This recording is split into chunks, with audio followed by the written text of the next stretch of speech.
Hey, this is Ricky Hollywood, and you're listening to the Cleats Off podcast with Liz Bhandari.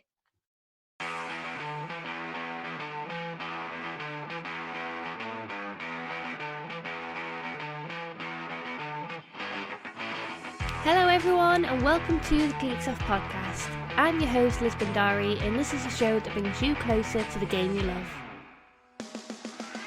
Today's guest is Erica Tamposi, producer from around the NFL.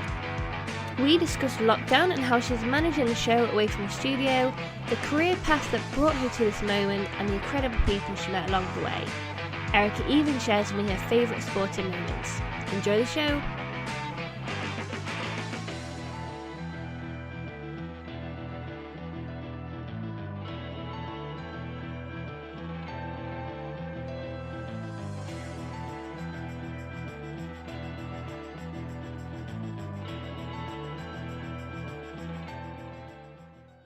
Welcome to the show, Ricky. How are you? How are you finding lockdown? Oh, yeah, thanks for having me. I'm excited. No, it's been good so far. I've been doing a lot of cooking, definitely way too much eating and too much drinking. It's been definitely bad for the body, but trying to, find new ways to, do other stuff. I've been working out in the pool. I feel like that's the easiest workout ever. I'm so lazy, and I'm like, yeah, I'll swim. Like, that's good. Playing cards a lot. So, yeah, pretty much a 90-year-old. How about you? Love it. Yeah, I don't have a pool, so not quite the kind of exercise like you have, but honestly, I've been so lazy. Screw it, whatever. I'm eating loads of food, don't care, enjoying it. Right. There's no time. I'll feel guilty about it later. Like, I just, like, if I'm having a rough day, like, my favorite Mexican restaurant opened back up. They were closed. Amazing. And I was just like, I do not care. I'm ordering all of the tacos and the guac. And, oh, my God, it was the best. So I was like, whatever. I'll feel bad about it tomorrow. Exactly. That's it. Worry about it later. It's fine. Exactly. And how's your dog Thor? How's he finding you being at home all the time? He's good. He is in heaven. He's sitting right next to me right now, looking at me because I just, I'm talking about him. But he's good. He's going to be in for a rude awakening when I go back to work because it's been 2 months of him just sitting next to me. And, he's in heaven. Cuddle heaven. Oh.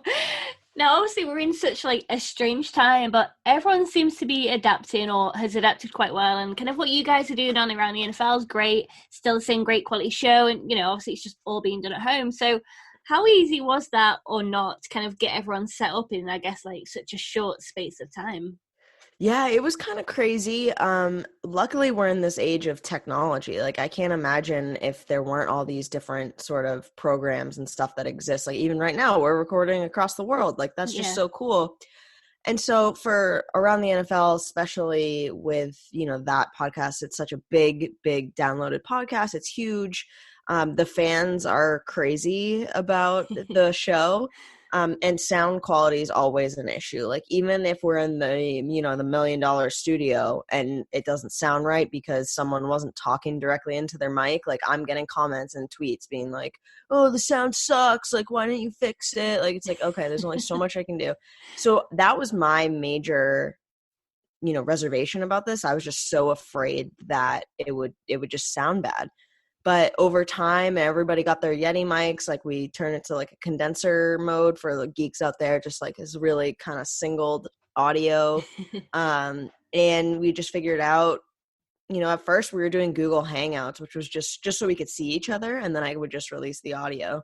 But I was like, well, we have our Instagram, we have Twitter. Like, I can't go 2 months without sort of promoting the show as well. So it ended up working really well. And actually, Mark Sessler is texting me right now because we're doing another little skit for Friday. And he was just saying, no matter what, we have to revolt. We can't go back to the office. And I was like, I know. I never want to go back ever. Well, that's it. There's no reason to. We've proven around the world that, we can work from home. We still get the same stuff done. Why do we need to be in an office? Exactly. And I guess obviously it's slightly different with lockdown, but what's a typical day like for you? I guess what is it like now? Yeah, well, what it was like during the work week is I'm in the office, I'm doing prep, I'm cutting videos, I'm in meetings for pitching stuff for sales and that kind of boring corporate stuff. And then when we're doing the show, I'm editing the show. And coming back and taking a walk with Thor, and that's it. My life is pretty uniform.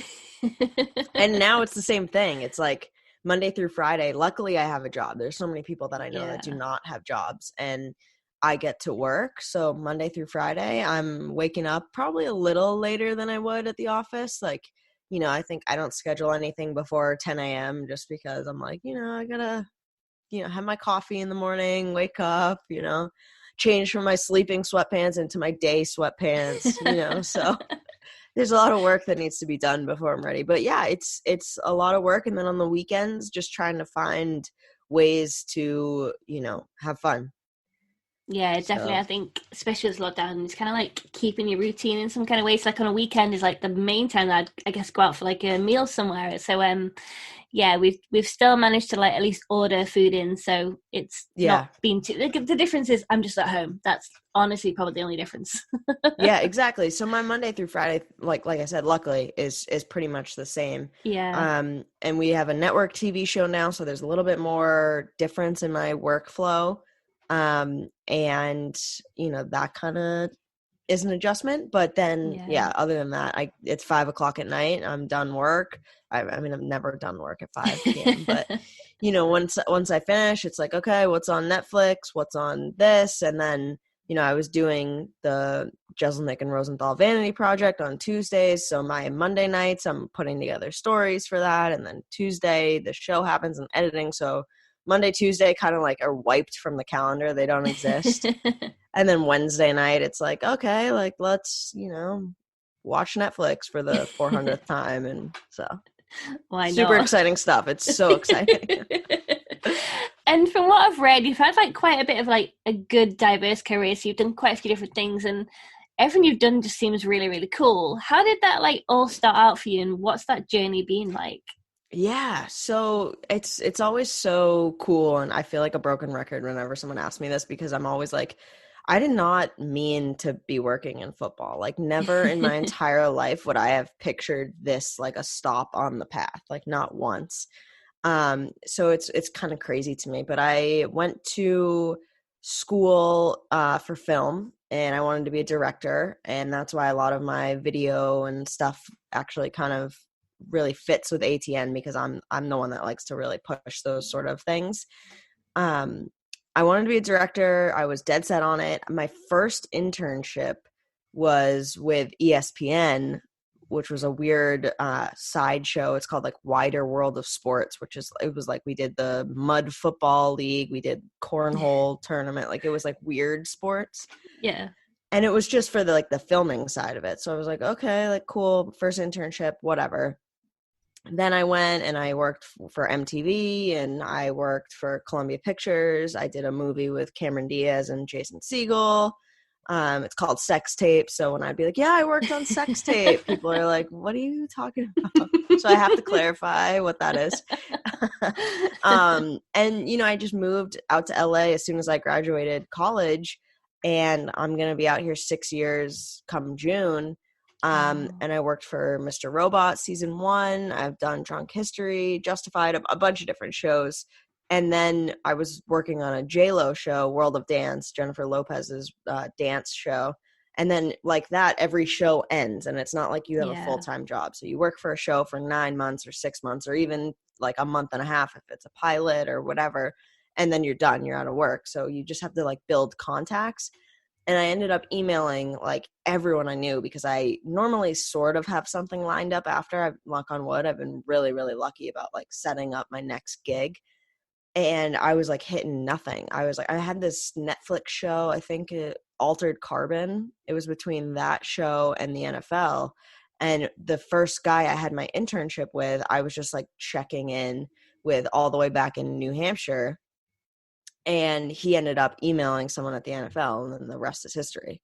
Basically being like, you should talk to this girl. And I was just like, I don't know if I should leave, Hollywood to go to the NFL. And I went in there for a producer job. And then they were like, oh, it's a producer of podcasts. And I was like, what are you talking about? Producer? I was like, are you serious? So I went in not even knowing what I was going in for. So it was crazy. And I guess that must have felt like a bit of a shock and shift and change, and from, I guess, going from physically seeing something on your screen to like a podcast, that must have been a Well, interesting experience. yeah, and I also was like kind of really, to be honest, I was nervous. I was like, is this like, I've been moving my way up, on these big Hollywood shows, and I have credits on these massive shows that have my name on them and in the credits and stuff, and I'm making my way and my connections this way. If I step all the way over here, the opposite side for sports, and it's like a podcast, to me, even at the time, I mean, now my view has changed. Like I was like, who listens to podcasts? Is there respect? Like I thought that I was taking a major step down, and I felt guilty about that, but I ended up turning down a Netflix show because after meeting with people and meeting with the guys, it was like, oh wait, like I'm going to have a ton of creative input. I'm going to be able to do this. We had a show on the network then called NFL Pick'em, which I was directing a bunch of segments for. When I initially was hired on, they had already had a full-time producer just sign on. And so I was hired as essentially like the videographer, like the director of the NFL podcast group. So I got to do stuff with Damashek and Magic Carpet and sort of really put my hands on a lot of things. And whenever someone was gone or I was doing all the video stuff with ATN, they'd be like, oh, can Erica come back? Can Erica come back? And then, Greg will always say to me, the biggest mistake he ever made was not hiring me full time the second he met me. And I was like, It's not your fault. You already had, you had places, people in place, but it's all good. And I guess as well, like, you're not just like behind the scenes, you're like in the mix of it. You've been, you're on the shows and things like that. Like, did you ever expect that would be the case? No, not at all. I mean, I made my Twitter account for the NFL when I started there 3 years ago. And now it's over like 17,000 followers, which is just crazy to me. And I made it because my other Twitter used to be like Ricky Hollywood. It's private, it's stupid or whatever.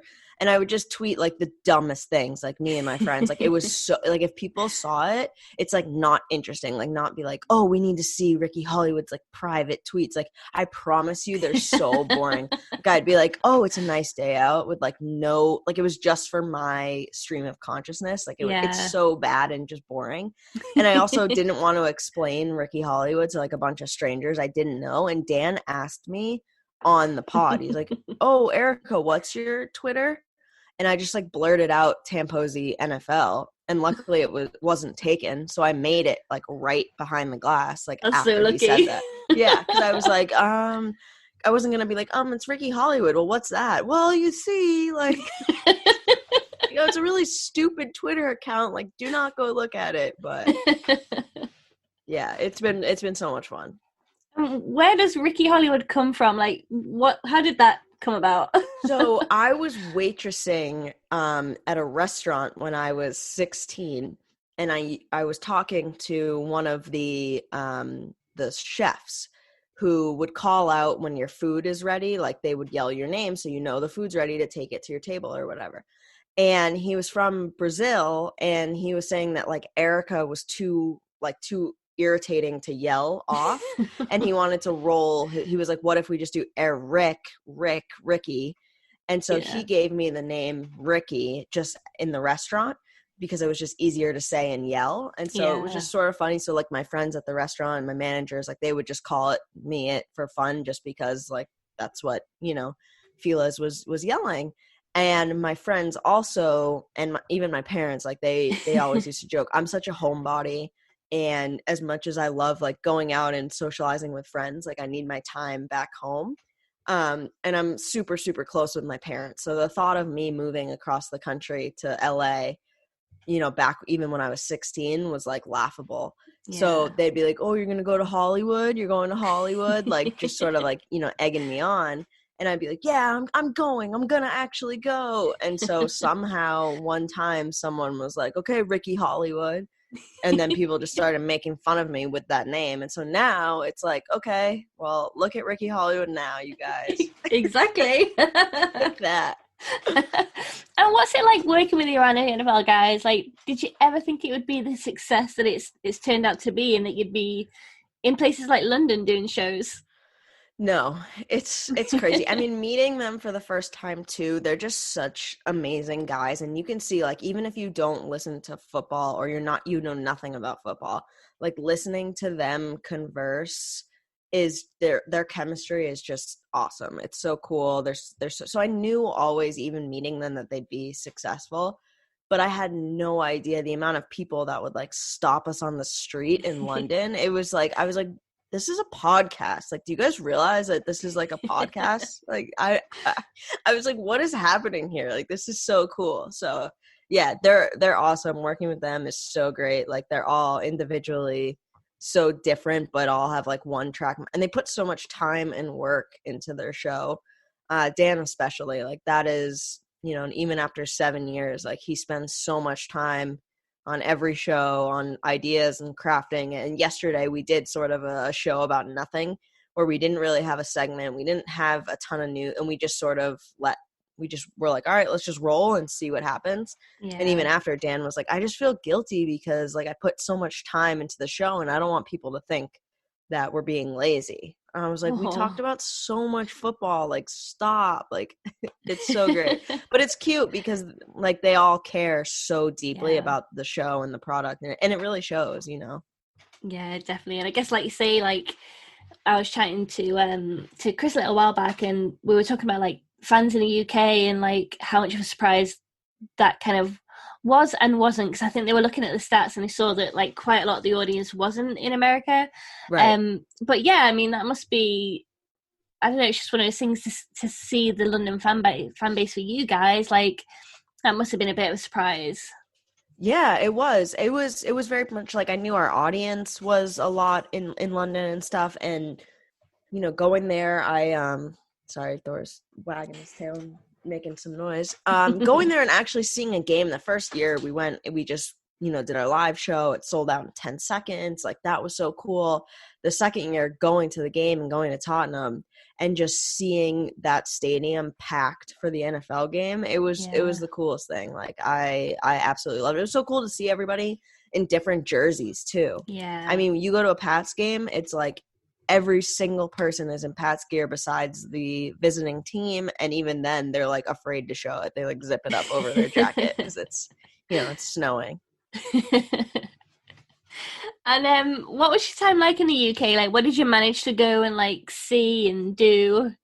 Yeah, the first time we were there, we did the like touristy stuff. We did a show on the River Thames. Is that how you say it, right? Did I do it right? That's how I'd say it, yeah. Okay, cool.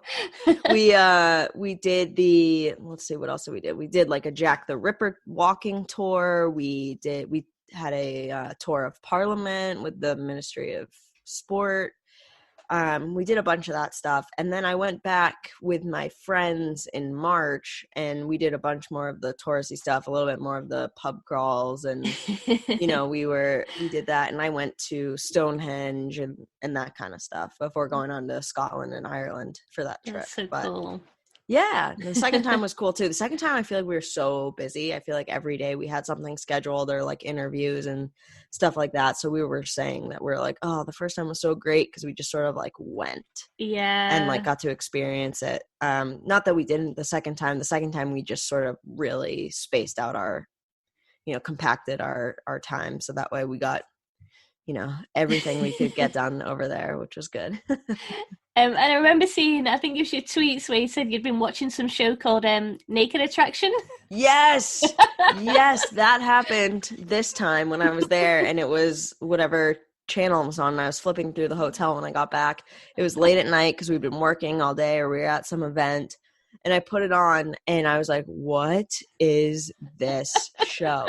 And I've been trying to figure out how to watch it in the US. There's only one episode on YouTube that's available. Like I want to watch it so bad because I'm just so dumbfounded that like is a show. I just can't believe that it's a show. And I was like laughing so much because there was one girl who was like, there was guys and girls in the tubes that were lifting naked. And it was like only the bottom half of the body. And she was like, oh, well, that one kind of reminds me of my sister. So I'm not into it. And I was like, what is happening on this show? Like, what is this? This is the coolest show I've ever seen in my life. And so the funniest thing too is that I brought it up because me and Mark Sessler definitely have some of the same interests, and so we were laughing about it. I texted him immediately. I'm like, put on Channel 4 right now, like even though it's midnight, like put this on.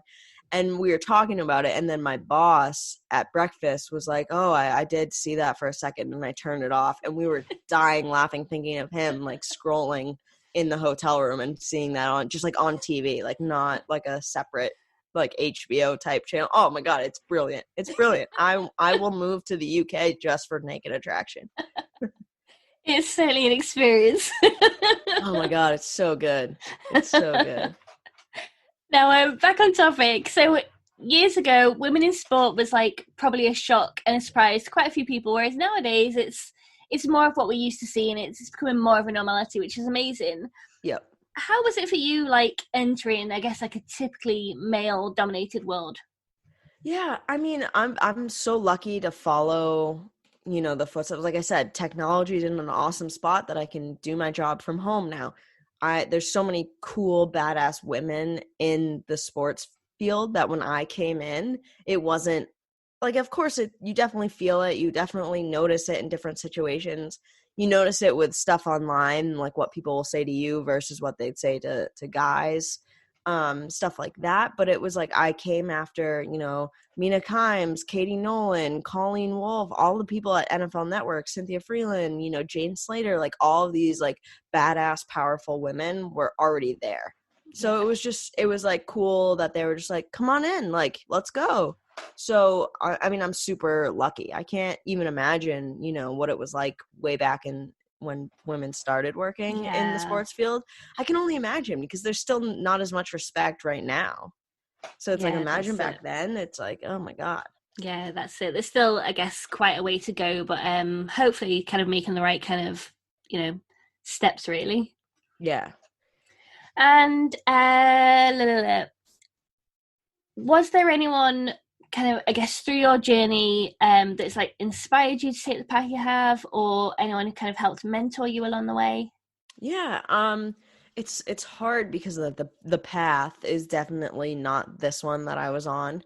I did do a pilot back when I was in New Hampshire with a crew that was from New York, and one of the guys did The Dark Knight, and his name is Sean, and he was the production manager on this pilot that I was doing. And I was just in college. I was a young kid, and I just was working for free. I don't even think that was a paid gig. I was just working. I was skipping class just to get credits, just to be working on this stuff.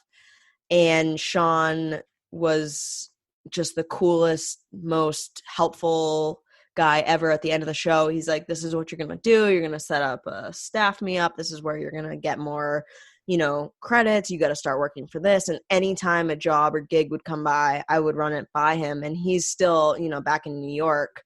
He might be actually still in Mass now, moved back there with his family. But even now we still keep in touch. And it's just like, do you think this is a good idea? Should I leave this job for this? Like, you know, should I go to this Netflix show that I don't know anything about to stay in Hollywood, but it's in post, or should I go produce at the NFL? So I think, but I've been lucky to have like really great contacts throughout the years. But I think, yeah, shout out to Sean, because Sean Doyle, he is incredible. Oh, and having gained the experience that you have, like, what kind of advice would you give to someone who's looking to, I guess, take on a similar role in like media and that kind of thing? Yeah, it's just, you just got to do it. You know, you just have to do it. And it's so tough because people used to say that to me, and I'd be like, well, what do you mean just do it? Like, what the hell are you talking about? But, you know, and especially in the Hollywood side, I'll start there. It's like, you got to work for free. You got to get up at 6 a.m. and get someone's coffee. And I worked, I don't know if you've heard the story. I think I told it on ATN. I worked on the show Dance Moms, and Abby Lee Miller was such a jerk to especially the people. There was this one girl, she wanted orange juice, and she went out, got like 3 different types of orange juice because she wanted like ocean spray, but that didn't happen. So the girl, the PA, she got paid maybe like $100 for like 3 days total. Like, it was nothing. She comes back with like 6 different orange juices, and was like, they didn't have this brand, but I got you 6 other. And then she like just dumped them all out in front of her. And it was Oh like, my who are God. you? And I just remember being like, I'm not going to do this. Like, this is not like cool. But there are those moments where it is sort of like a fraternity or a sorority where you have to put your head down. And it's like, once you get through that and you can prove to these other people that you're good at what you do, then all of a sudden it's good. So then it's like, I've had PAs before that I'll never treat the way that some of me and my coworkers back then were treated. Yeah. But it is sort of like, hey, like, you're going to be here before all of us at 5. And I was, even when I moved to LA 5 years ago, I was like, 22, cleaning up Nickelodeon slime with like a toothbrush till 4 a.m. Like, that was just, you're the bottom of the barrel. Yeah. But once you do that, like, some of those people I could still call and talk to, and they've offered me jobs down the line too, and move up and on how it goes. So, you really just gotta do it. And then also on the sports side or just media, I think it's really important to create your own stuff. And I think that it's cool, especially if you look at what, Emma VP's been doing just at home in quarantine. She's doing a lot of funny like sketches and videos and stuff just to keep her happy. But that's what makes her happy, is to like put out that content and people notice. Like, it's just, you don't need to have this huge production to make something good. You just do what you love and be nice to people, because it's ultimately people that will help you get to where you want to go. God, yeah, definitely. I think that whole hierarchy and things, like, down the line, that doesn't matter. So if you've been an arsehole to someone a couple of years back, they will remember that in the future. Of course. And, that will get in your way. So it's just not worth it. Yeah. I mean, there's people that I, the showrunner of Justified, this guy Graham, he was the biggest, Justified was a huge show for FX in the States. I don't know how it was in the UK. It's like a Western sort of, cops and cowboy type thing. He did a lot of other like Boomtown, like bigger stuff. He was the nicest guy I've ever met, even when he was the showrunner, the top of the top. And even now, I emailed him, I think maybe 6 months ago, and he wrote me right back. Like, it's just that I will always remember my experience working with someone like him versus when I've worked for showrunners that aren't the nicest. So, and it's not their job to be nice to every, Tom, Dick, and Harry that walks by either. But it does stick out, in your mind when those people are just like exceptionally nice. Yeah, definitely. Yeah, you do remember it always. Yeah. Now let's talk about your roots and your team and all that. So what was it like growing up in Boston? Because obviously sport is absolutely huge there. Yeah, it's huge. I mean, I'm wearing my Celtics t-shirt right now. Yeah, it's good. It's a way of life there. Like, you can't, even if you move there, you're swept up in it. It's, you're immersed in it. It's a port. So a lot of people coming over end up in Boston to visit at some point. Boston's, it's such a sports town, and it gets such a bad reputation. But when you're there and you're caught up in it, or you're at a sports bar with Boston fans who are just so emotional because we've kind of earned the right to be, with, the success that we've had, and then the Celtics not success that we've had. We've gotten the Bruins had a couple good years, the hockey team, and that. So it's like the bar is wild. Like, the people, and it's funny, when I first moved out to LA, there was a guy in the supermarket who came up to talk to me and was like, "Are you wearing a UNH? That's where I went to college, like sweats, like sweatpants." He's like, "I went there." And it was like, "Oh yeah, are you a Pats fan?" "Yeah, it's Super Bowl, doing shopping, whatever." And it's like, you don't need to know someone to connect, but like, you can with any team. But Boston is just like a way of life. Like, oh, you're from there? Oh, cool. It's so ingrained together, and there's no city like it. There's no sports city like Boston. That's so cool. It's on the list to visit for sure. Absolutely. You got to. It looks amazing. Yeah. And I love so many things about Boston as well. Like, I'm obsessed with Mark Wahlberg, as you do. Any Boston film, like The Town, The Departed, absolute favorite movie. Yeah, you'll be surprised. Not everybody talks like that. I promise. Oh, okay. Well, that's ruined everything. I know. There are a lot. It's weird. There's like some of my friends, depending on where they are in relationship to the city and in the suburbs, some of them have thicker Boston accents than others. Most of them don't have anything. One of them, the drunker she gets, the more her Boston accent comes out. So I think she like tries to restrain it throughout the day. But it's so, and you got to go. I mean, as much as it'd be fun to go in the fall, or if you could catch a Pats game, which it might be totally different without Brady. Like, who knows what's going to happen? But a lot of my friends are literally like still, Pats or die type of thing. So we'll see. We'll see what happens with that. But if you could catch a Red Sox game, being in Fenway Park is the coolest thing ever. Yeah, that'd be really, really cool. I think baseball's the only sport I haven't ever watched play ever. So like not even like any UK like teams have, and not for a reason of not wanting to, just I've never managed to do it. Yeah.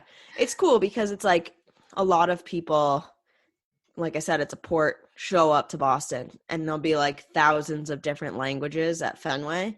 But when you're there, you're at this historical place and everyone's in their Red Sox hats or shirts that you buy outside of Fenway, like Yawkey Way. And it's just like, no matter, you don't need to talk. Like you're there and it's really fun. It's so much fun. Even if you don't like baseball, which like I would never watch baseball on TV. Like I couldn't think of anything worse. It's too long. Oh my God. But being there is worth it. It's awesome. Yeah, I bet. And how are you feeling about the season ahead? Obviously, Brady's left for Tampa, Gronk's come out of retirement to go join him. Yeah. Like that must have hurt. Oh, it hurts so bad. It sucks. It's just like I get it. It's like a business and everyone's like, oh, it's a business. He has to take money. Like, that's such bull. Like, come on. Like, he's been there for 20 years. Like, he wants to prove that he doesn't need to, it's not just Belichick. And I get it, his ego and all this kind of stuff. But he is like literally the greatest of all time. And it's because of the dynasty that he created. And I sort of agree with what Greg says. Like, I don't want to watch him fall and burn to the ground in Gillette either.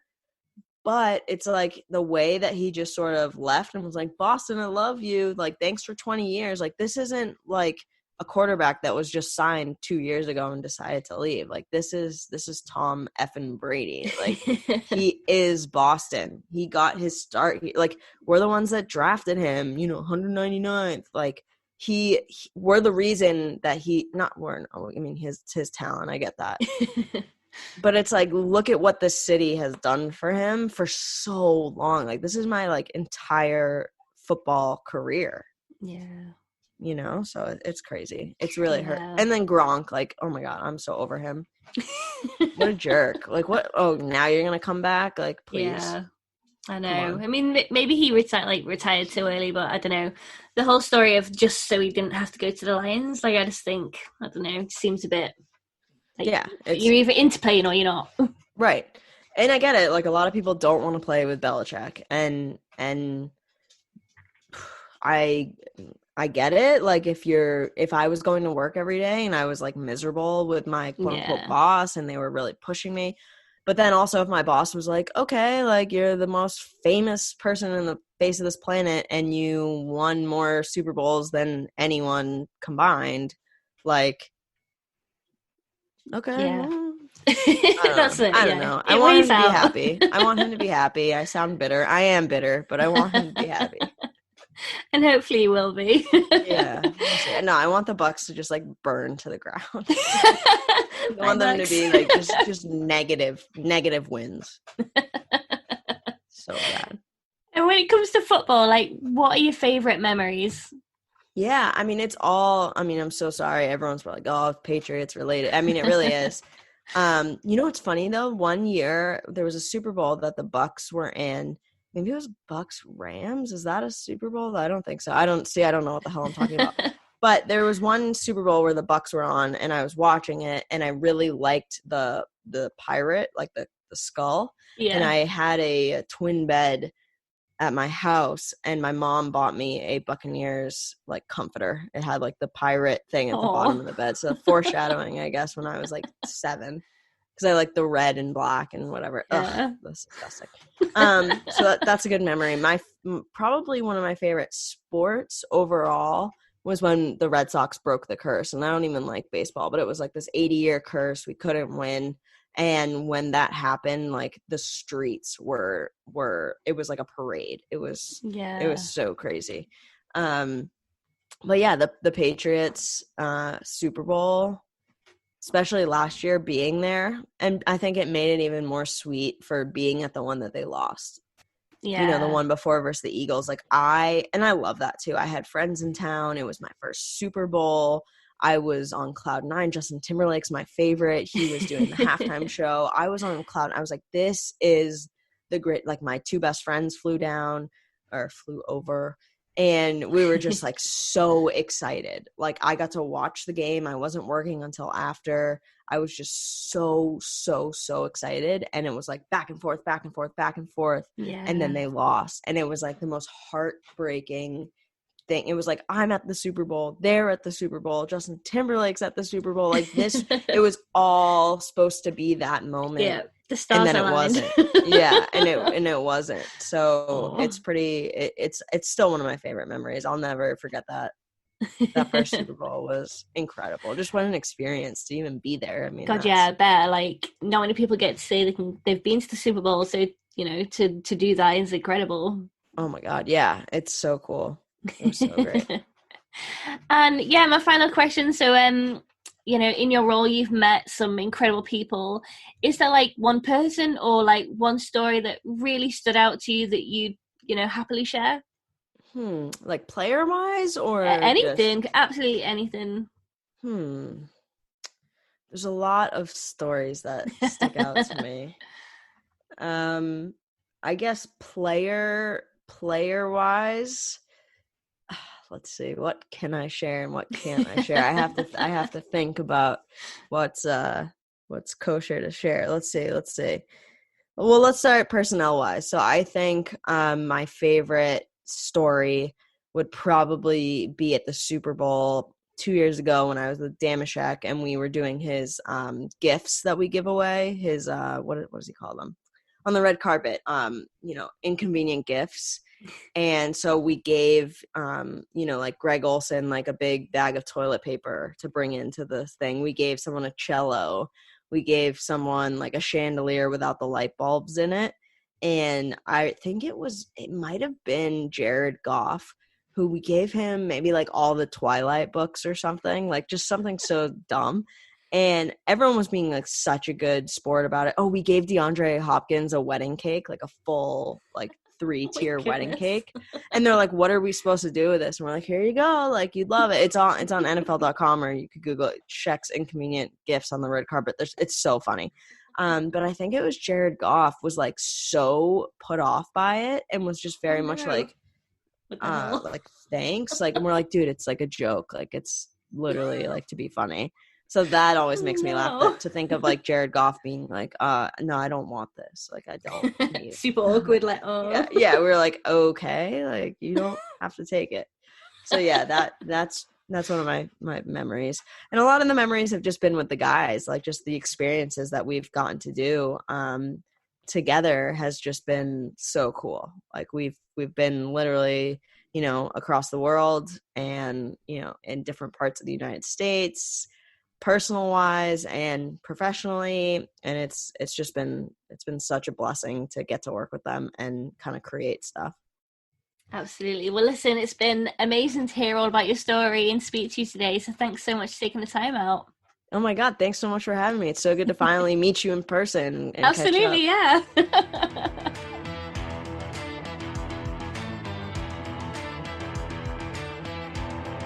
Well, that's it for another episode of the Cleats Off podcast. As always, I'd love your comments and feedback, so feel free to reach out to me at NFL Girl UK across Twitter, Facebook or Instagram.